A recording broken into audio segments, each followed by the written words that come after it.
What's up, guys? Got some more Crowfall action for you today. It's been about a month since I've posted anything Crowfall related, and we've got some exciting new testing stuff. So this is the testing environment Siege Perilous.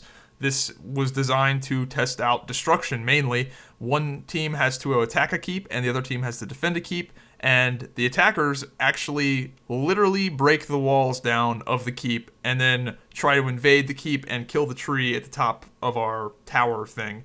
And we have to stop it. And that cannonball almost just wrecked me. So the thing that's cool about the destruction in Crowfall is that all of the stuff you're seeing that's blowing up are physical objects in the game. Those bricks that are flying, those pillars that are being blown out, those are physical objects where if they hit you, they can move your character or I guess potentially do damage, and they're objects in the game. So that knight somehow manages to get over the wall. I'm not sure how, but he's gonna die, and you'll see that this wall comes down Jenga style, and I think it's really cool. So here's they start to get our wall pretty fucked up here, and it starts really breaking apart, and I love that. It looks very good considering how early it is. They've been testing the destruction for about a week now, maybe 2 weeks, and it looks very good considering how early it is. And I thought this aspect of the game was going to be a little stupid when I first backed the game, to be honest. I wasn't expecting it to be great, but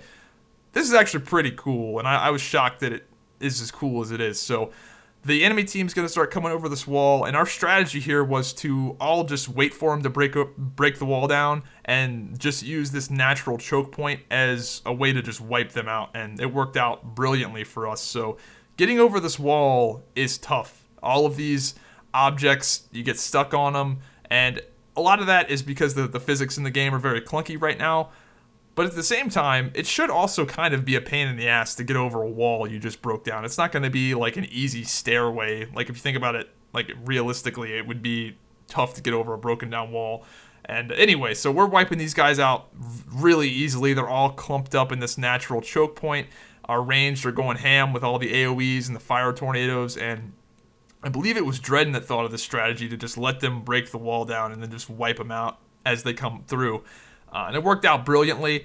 Hindsight, it would have been better for them to maybe break down another part of the wall. That way they wouldn't be all coming through the same hole. But they didn't do that, so we had a pretty easy time defending this game because they all just came through this choke point, and getting over those blocks is tough. Some games it's easier than other games. This particular game, the way the wall broke down, man, they had to really fight to get through it. So anyway, outside of the destruction, not too much has changed in terms of core gameplay mechanics. The combat still pretty much as clunky as it was in the last test. There have been some improvements, server-side improvements that have made things a little bit better. The developers have said that they are going to be refining the combat even further after some of the Siege Perilous testing is done, so that's cool. Here's a cool moment. So me and these other guys are physically blocking this door, and the thing is with Crowfall, the characters have actual mass, and we are going to block this door with our bodies to where they can't get through it. Except for this guy.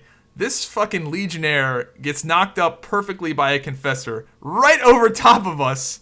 I believe I can fly. I believe I can touch the sky. He manages to get through temporarily, but he gets snared and knocked up again, and I actually go for another body block here to try and just get in front of him so he can't round this corner, and he's going to go down. Then we go back to defending the doorway with our bodies, and this knight is going to try and run through us, and he does something pretty smart here, but he's going to try to run through us traditionally, and it doesn't really work out for him because, we just push him into this corner and start swinging on him, and then he uses his charge and actually just charges right through us, pushes us apart because that charge ability gives him some extra momentum and mass, and he's able to just get through us. Now, if we would have had people behind us there, that wouldn't have worked for him. That would not have worked for him, or if those knights would have been blocking. There's different multipliers that change your character's mass.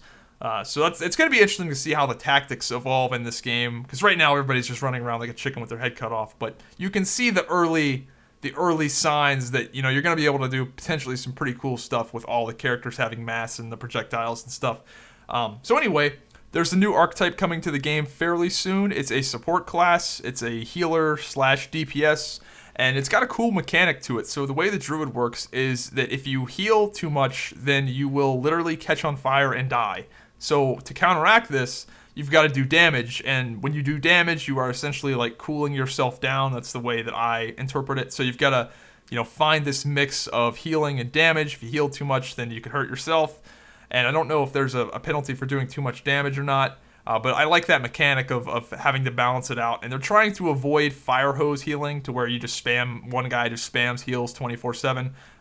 But it does seem that like they're going to have fairly decent healing in this game, but just not complete 24/7 healers. So anyway, if you're interested in Crowfall, be sure to use my referral link down below. If you sign up with that referral link in the description below, you will get into the beta for free, which I would expect would be somewhere late summer, fall. Who knows when the open beta is going to be, but sign up with that link down below. You get it for free. Also, if you sign up with that link down below, you get 5% off anything you do decide to buy. So be sure to check that out. I get a little bit of a kickback from it, I'm not going to lie. But a fair warning. So anyone that, if you're backing this game for the sole reason of playing early, just be very aware that it's still really rough around the edges. I would say there's more rough than there are edges at this point, so don't expect something that's like super fucking awesome right away, especially in terms of like combat. But it's coming along, and yeah, so just fair warning. I had somebody back the game, and they're like, dude, it's laggy, and I'm just like, well, yeah. So just don't expect like super amounts of polish or the game to be done yet. So just fair warning. Hope you guys enjoyed the video, and I'll see you next time.